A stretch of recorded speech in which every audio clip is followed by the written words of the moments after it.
Преди около 10 години гостувах с двете си деца в една приятелка, архитект Йорданка Поцкова, която е също родът и от нашия край. Аз съм от село Капатово.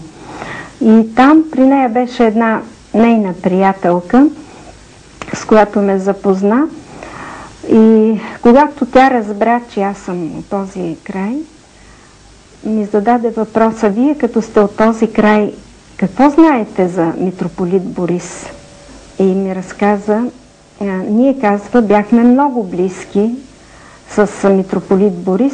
Преди да тръгне за Благоевград, за Горна Джумея тогава, той се отбил в дома им, даже тя го описа, той нахълта в дома ни запахтян и така набързо се обърнал към майката и казал: идвам набързо да се сбогувам с вас.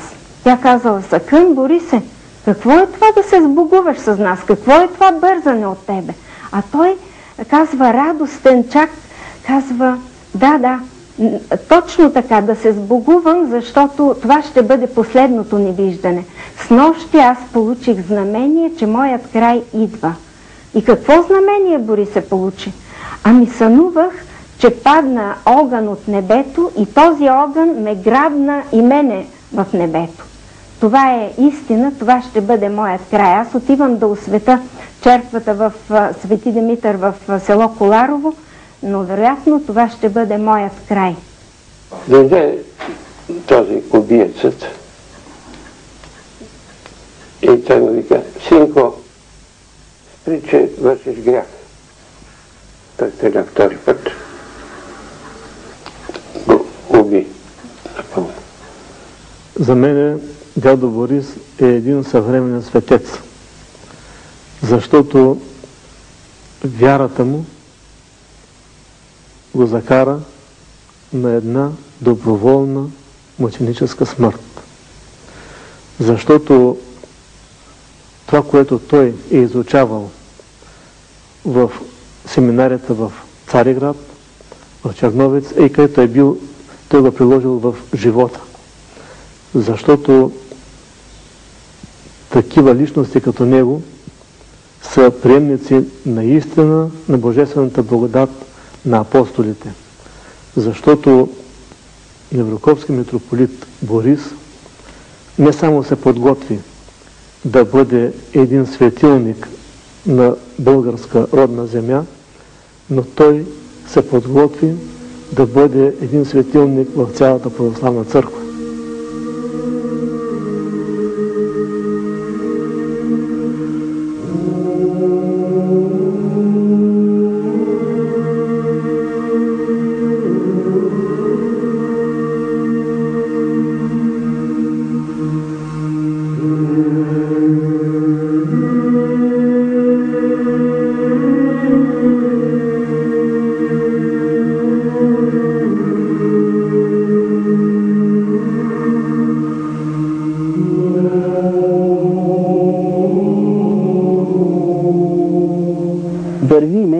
Излезли на разходка, вървиме по една поляна по пътеката и си пееме.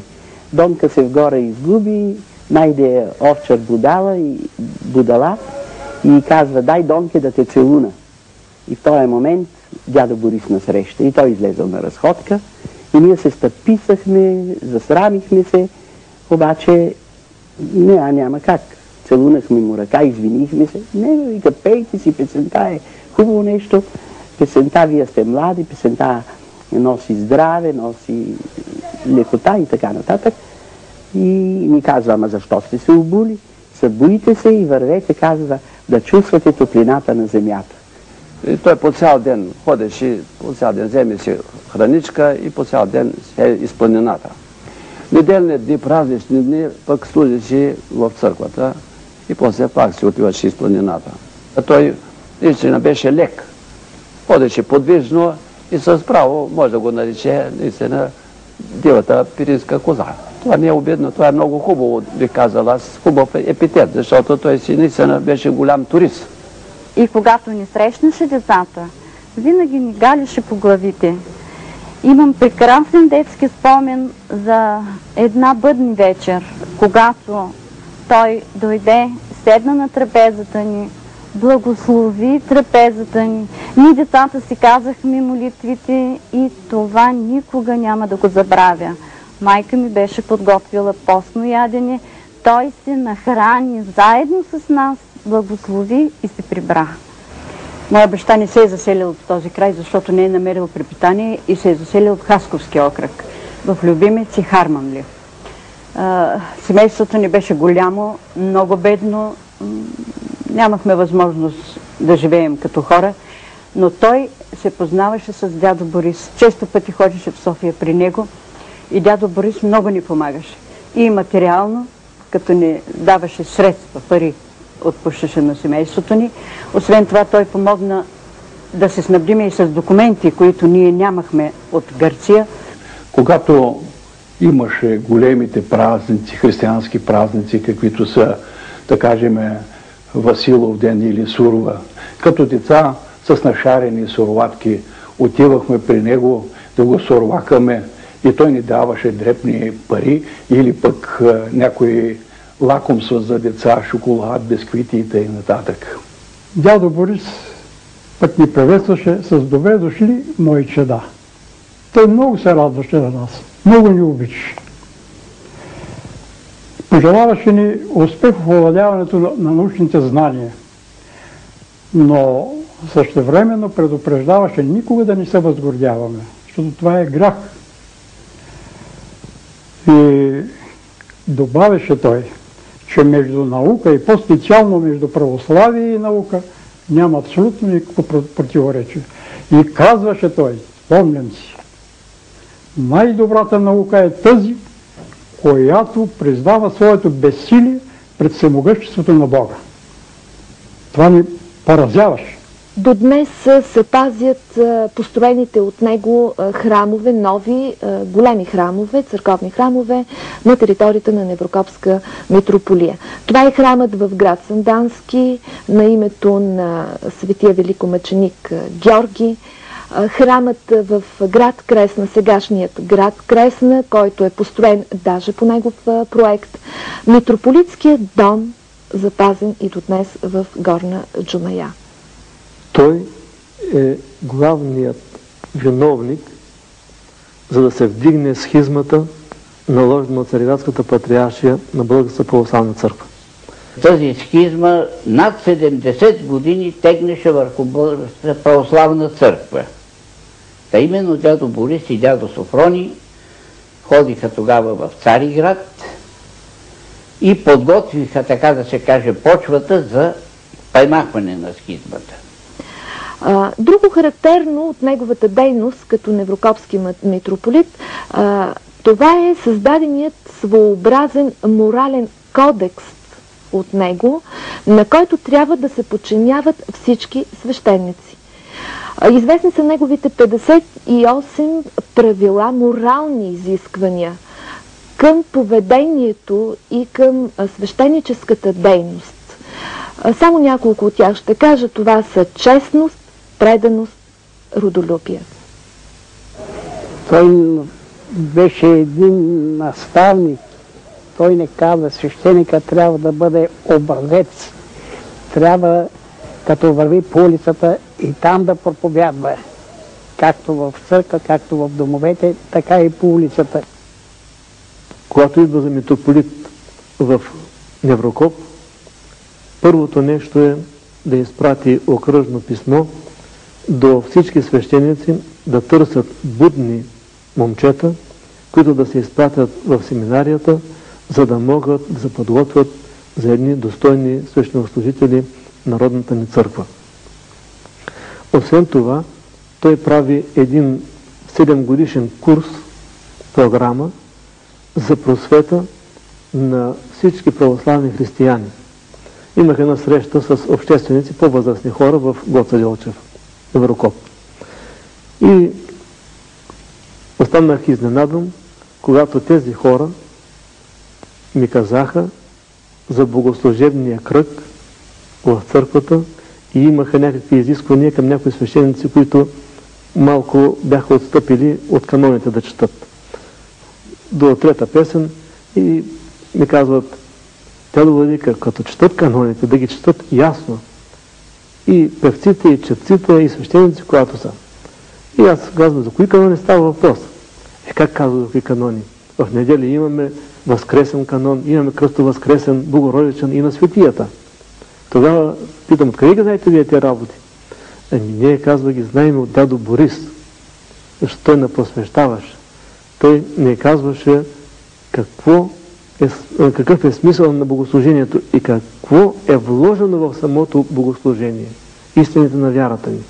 Той, освен духовен пастир, освен богослов, е бил и голям педагог. Впрочем, през 1928 година, когато излиза тази книга, кризата в нашето училище, той е бил още архимандрит, разбира се, но ректор на Софийската духовна семинария. И всъщност в момента той сам е врял и кипял в педагогическия процес. Къде вижда причините за кризата дядо Борис? Първо в това, че българското училище обучава, но не възпитава.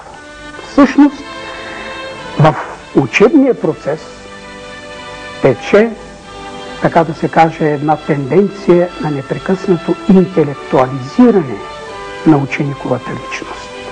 Всъщност работи се само върху интелект, върху ума, а се елиминира сърцето на ученика. Струва ми се, че българското училище и сега повече обучава, но не възпитава. Има едно тенденциозно математизиране на учениковото съзнание. Ето, тия недостатъци на българското училище са съзрени от дядо Борис още преди повече от 70 години.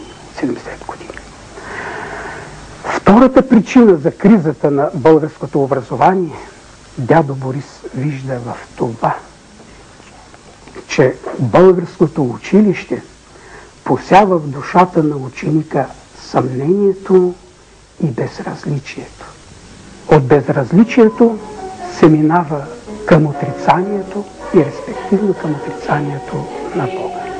Отрича се човешката душа като отделна субстанция, според дядо Борис. Оттам се преминава към отрицание на Създателя, на човека и на света, и оттам вече към открит атеизъм. Българският народ е християнски, затова никой няма право да му дава езическо училище. Българският народ се е крепил, живял и се е опазил в продължение на вековете само чрез вярата в Бога и в себе си, и затова никой не може да учи безнаказано неговите рожби на безверие и безбожие и да подготвя по този начин неговата гибел. Българското училище трябва да се обнови и спаси, за да се спаси българската младеж. Това значи да се осигури и спаси бъдещето на българския народ. Това велико дело трябва да се подеме незабавно и да се извърши с общи усилия от всички, и от църквата, и от народа, и от управляващите. Ако мислят за българската младеж и треперят за съдбините на българското племе. Има една черта на митрополит Борис, която е изключително интересна. Това е неговата болезнена чувствителност към българския национален въпрос. И вероятно това съвсем не е случайно. Той е роден в Македония, неговите близки всички участват в македонското освободително движение, баща му е убит по време на въстанието и вероятно още от детските си години е носил това в душата си.